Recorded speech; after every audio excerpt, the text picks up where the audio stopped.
ఈ కథలన్నీ ఎవరు వింటారో, ఎవరు చదువుతారో, ఎవరు పారాయణ చేస్తారో వారిని నేను కాపాడుతాను. అంతేకాదు ఈ మహాత్మ్యాన్ని సమాహితై స్థిరచిత్తంతో పఠించాలి, శ్రోతవ్యం వినాలి. ఈ రెండు చెప్పారు ఇక్కడ. పఠించినా విన్నా వాళ్ళకి సర్వశుభములు కలుగుతాయి. అంతేకాదు ఉపసర్గ బాధలు ఉండవు అన్నారు. అంటే మహమ్మారి మొదలైన ఉపద్రవాలు ఉండవు.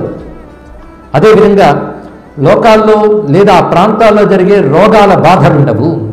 నా మాహాత్మ్యాన్ని, నా యొక్క ఉత్పత్తులను, అంటే నేను రకరకములుగా ఉద్భవించిన వైనాలని, పరాక్రమంచ యుద్ధేషు, నేను యుద్ధంలో చేసిన పరాక్రమాల్ని ఎవరు వింటారో వారికి నిర్భయత్వం సిద్ధిస్తుంది. వారు నిర్భయులవుతారు, వారి శత్రువులు తొలగుతారు, వారికి నందతేచ కులం పుంసాం, వాళ్ళ వంశము బాగుంటుంది, యాంతి కళ్యాణం, వాళ్ళకి కళ్యాణం లభిస్తుంది, వాళ్ళకి ఆపదలు కలగవు. ఇది శ్రవణ ఫలం. అంతేకాదు ఇంతకు మించిన శాంతి కర్మ మరొకటి ఉండదయ్యా. గ్రహపీడలు తొలగించగలది ఇది. సర్వగ్రహ దోషాలు తొలగించగలిగే శక్తి. గ్రహపీడాసచ ఉగ్రాసు మాహాత్మ్యం శృణుయాన్ మమ. తీవ్రమైన గ్రహ బాధలు ఉంటే నా మాహాత్మ్యాన్ని వింటే చాలు తొలగిపోతాయి.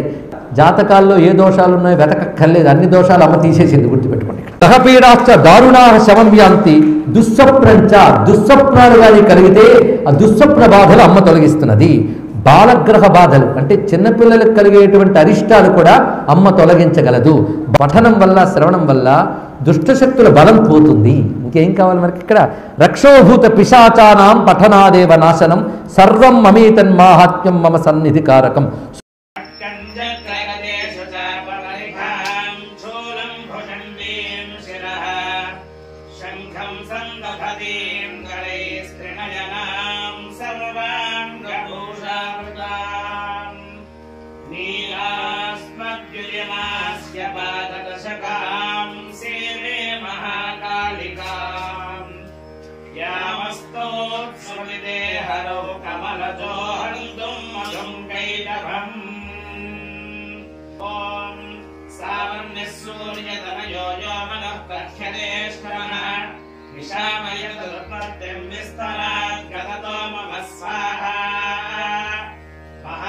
महामायानुभावेन यथा मन्वन्तराधिपः समभूव महा